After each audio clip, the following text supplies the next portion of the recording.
Arne Duncan from Chicago, back home in Chicago. I was originally class of '86.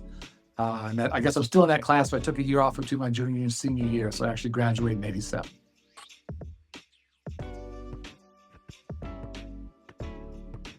Oh, wow. In so many ways, it's just an unbelievable blessing for me to be a part of the program. And um, folks who don't, know me may not remember, may not know that I actually got cut from the team my freshman year. I played JV my freshman year and was miserable and thought a lot about transferring. If I hadn't have made the team my sophomore year, I would have been gone. And basketball's that important to me, but was lucky enough to make the team my sophomore year, and then ended up starting by Christmas that year. So it was an interesting time, but just felt so lucky to be a part of it. I knew from the outside looking in how much it meant and how much it would mean to me to be part of that, and just forever grateful that I had the opportunity. I mean, we all obviously, love to play, and I still play every morning. I was slow back then. I'm even slower now. We got a great group of guys that play every morning at 7:30. But you remember playing, but it's always for me the relationships, and so teammates, from now it's a long time ago. Those are like your more than friends. Those are like your brothers. And it was interesting when I moved back to DC for work to work for President Obama. There's a whole bunch of, as you know, a bunch of Harvard guys in DC, and just to get a chance to play with them again, 20, 25 years later, and keep rolling has been fantastic. But I do worry in this sort of, everyone's a free agent, time with these things have changed. And for me, having some continuity, having some stability, building those friendships over a couple of years, good times, bad times, thick and thin, you can't put a price on it. It's priceless. And I think when everyone's moving every year, which is not quite where the Ivy League is, but it's moving that direction. I worry about that from the relationship standpoint, and I worry about it from sort of a life lesson standpoint, that if things aren't quite working, or the grass is a little greener on the other side, you jump. And I think a lot of life is sticking with stuff, and through good and bad, through thick and thin, and feel very lucky, honestly, that I played in that time rather than this time. I think it's much more complicated now, and maybe less meaningful.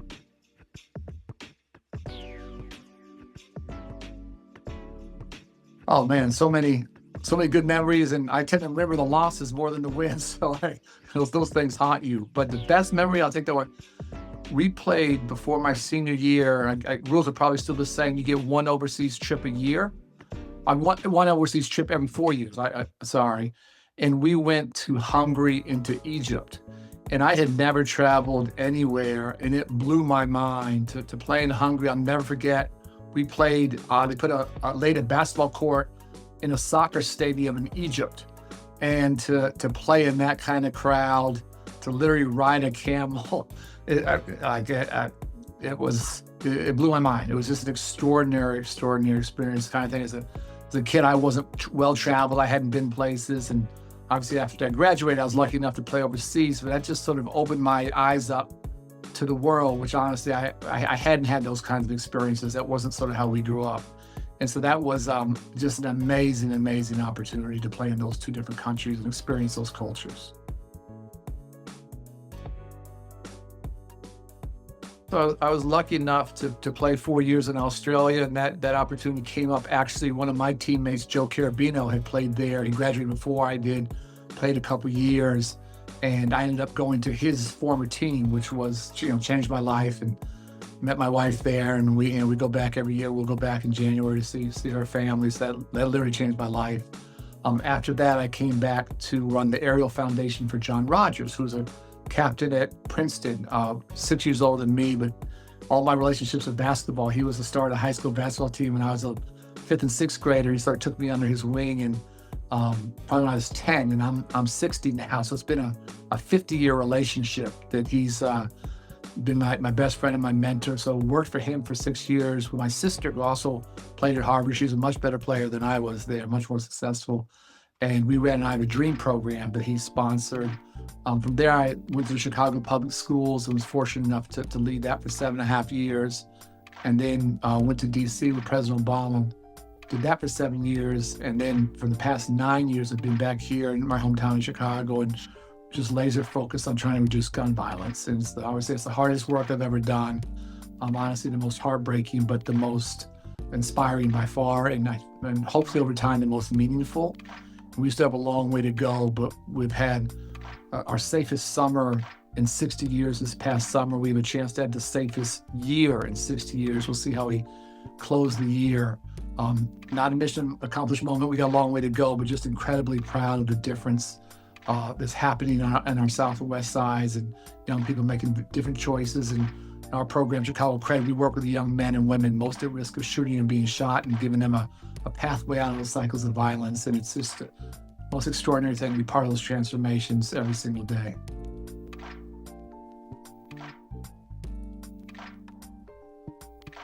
Yeah, this is a tougher topic, but I'm always honest. It really comes from a place of pain. I grew up, 14, 15, 16, playing on the South and West Sides, because if you cared about basketball, you had to go where the best players were. And I had a series of older guys who honestly protected me and gave me safe passage in and out of neighborhoods. And I started to lose some of them to gun violence when I was a teenager. And at that point, you don't really have a social worker or counselor. You internalize that stuff, and I know it shaped me and probably honestly scarred me in some ways, a little bit difficult to talk about. So call that 14, 15, 16. Fast forward to when I took over the Chicago Public Schools. I was 36 and did that for 7.5 years. And lots I'm proud of. I can come back on another Zoom meeting and tell all the good things we did while I led CPS. But on my watch, on those 7.5 years, on average, we had one of our students killed every 2 weeks due to gun violence. It was a staggering rate of loss.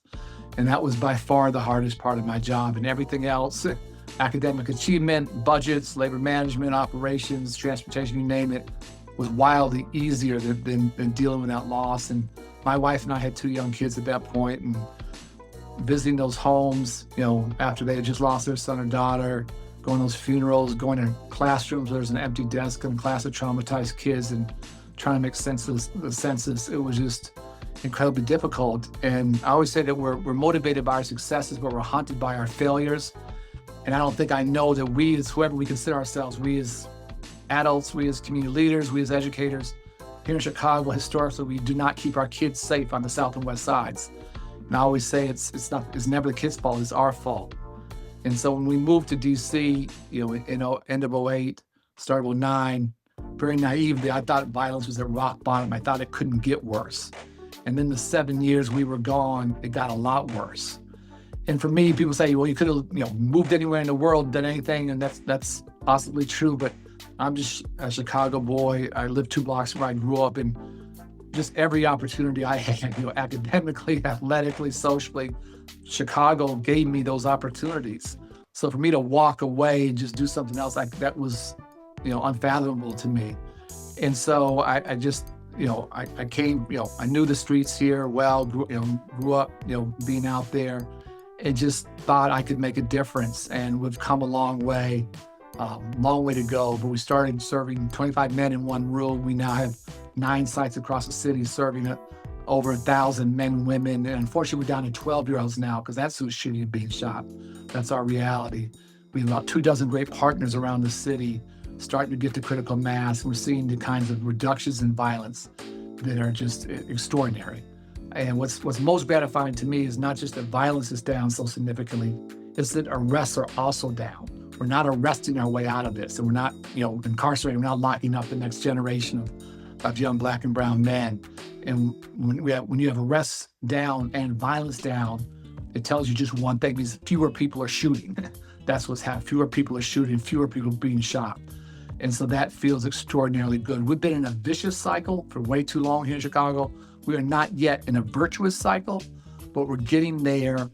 And it's a little bit like basketball, it's a momentum game. Violence begets violence, more violence, more heartbreak, more trauma, more retaliation, more violence, less trauma, less retaliation, less people getting shot. And we're starting to move in that direction.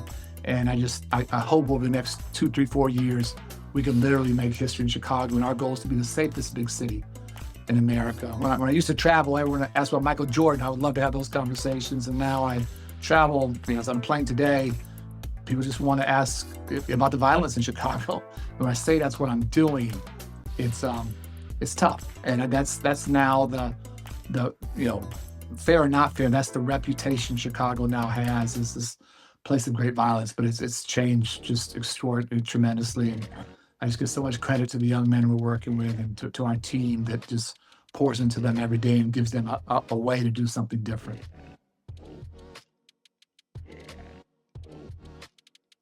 I would just sort of go back to my earlier theme, that just to cherish these years, and you know they fly by. And I still love to, we play every morning. That's my stress relief. That's how I deal with the trauma I face. But you miss the camaraderie of being a part of that, a team like that. And it's gone in the blink of an eye. And so I would just cherish it, pour yourself into your teammates and all the stuff. 20 years from now, no one's gonna remember how many points you scored this game or how many minutes you got. But if you can be part of a winning team, if you can make your teammates better, that's the stuff that's gonna make you successful the rest of your life. And whatever success I've had, I just attribute to hoops, and just to understand how lucky to play college basketball, to play Division I basketball, to play Division I basketball at a place like Harvard University. That's just it's a gift. It's hard to articulate how much that means. And I do think sometimes guys, I don't say take it for granted, but just sort of assume that's a given, or assume it's always going to be like that. And it is what you make it. It can be, the best experience you've ever had, or it can be something less than that. And I would just say, pour into your team, pour into your teammates, soak it up, build those relationships that are going to last a lifetime. My best friends in life it's all basketball relationships. It's guys I grew up playing with. It's guys from high school. It's guys from college. That's my family. That's my tribe. And so just appreciate every minute. Doesn't mean it's easy. Doesn't mean that, there's some real difficult times and difficult days. Like that's part of the journey. But that's my biggest piece of advice. Please soak it up, because it's an extraordinarily lucky position to be in.